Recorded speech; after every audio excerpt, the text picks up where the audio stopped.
Assalamu alaikum wa rahmatullah. Today I want to share a short message about the importance of Tawbah, sincere repentance.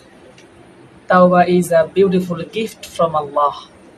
No matter how many sins we have committed, if we sincerely turn back to Allah, He is always ready to forgive.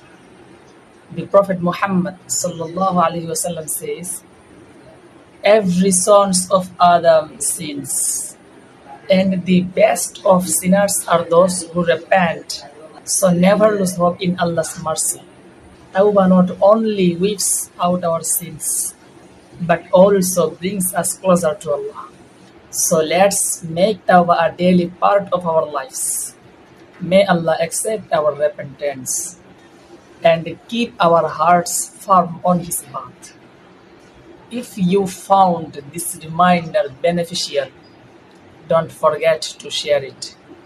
Jazakumullahu khairan. Assalamu alaikum wa rahmatullah.